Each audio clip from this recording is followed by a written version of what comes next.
Hey everyone, it's Talia here. Welcome back to another tutorial video on this channel. I have been seeing fruit everywhere. I've been seeing it in fashion, home decor, all over for this summer, and I am all about that life.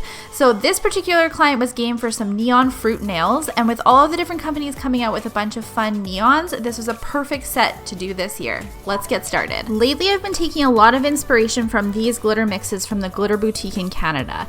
This one in particular, Citrus Blast, is what inspired this whole entire design. So I'm going to take some of Light Elegance's Electric Lime, and I'm just going to do a glitter fade so that I can incorporate some of these loose matte glitters into the design.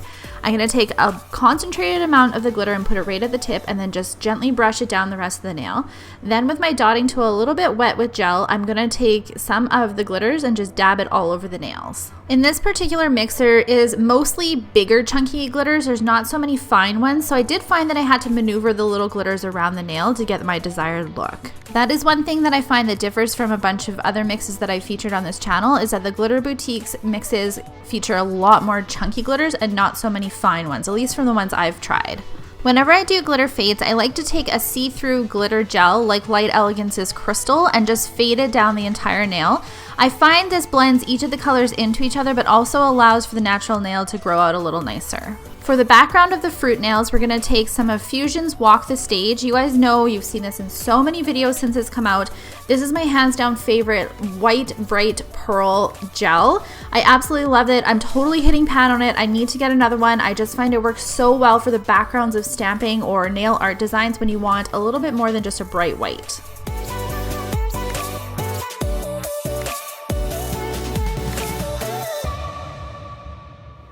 Fusion's Stoked came out in their summer collection, and it is a bright neon pearl yellow. I thought this would match those glitters perfectly, and I love that there was a really nice pearl finish to it, so we put this all over her pinky nails.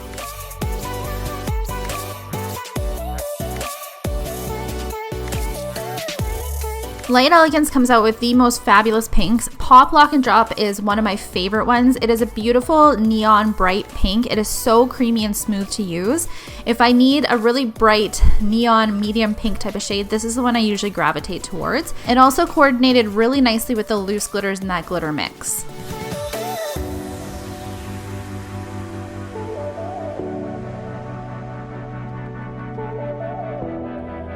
Light Elegance's Tennis Anyone released quite a few years ago in their summer collection, and it is the most perfect chartreuse green color gel, and it is so creamy and smooth to work with, very similar to that pink one in application.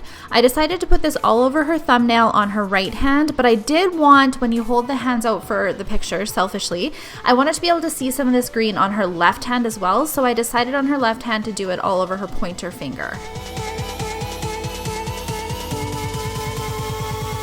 My client and I brainstormed for quite a while on what to do on top of this. I figured that we would do like a glitter fade with some of those loose glitters. I thought it would look really nice, but once we applied them, we both weren't really liking how it looked. I actually think that if there was a little bit more finer glitters in this mix, I might have liked the look a little bit better. I find with matte glitters, sometimes it's hard to, I guess, get them to look cohesive if you're going to do a fade. They look a lot better if you're going to do them all over the nail, I feel like. So in this particular case, we ended up wiping the design off, and we just thought that we would either do a stamp or something at the end.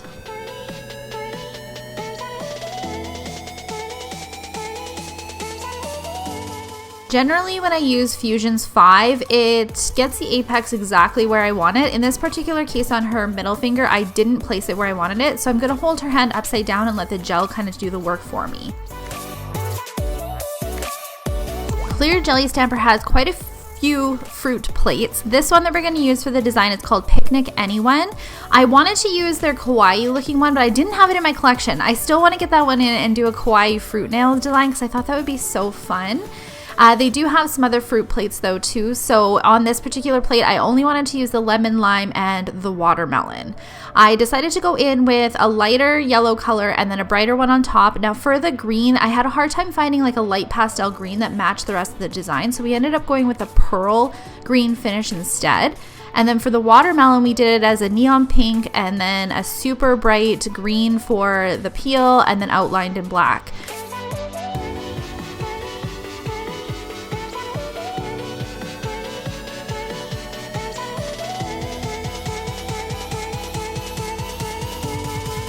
My client just wanted something a little bit more simple, I guess, for the rest of the nails.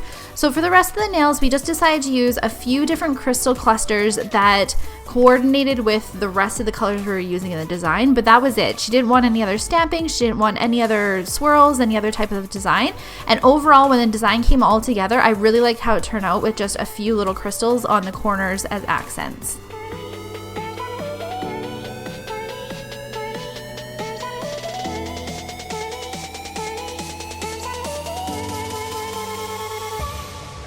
Our last step is to just top gloss over the entire design. Make sure when you're top glossing where Swarovski crystals are concerned that you're doing your best not to top gloss over top. I know I say that in every single video, but I just want to reinstate that because they definitely dull the shine of Swarovski crystals. And then over top of stamping, I do like to do 2 coats of it. I'm using the NSI Glaze and Go, which I find is not overly necessary to do 2 coats because it doesn't separate as bad as some of the other top glosses I've used on the market. But I still like to go in with a second coat just to make sure that it holds everything in place.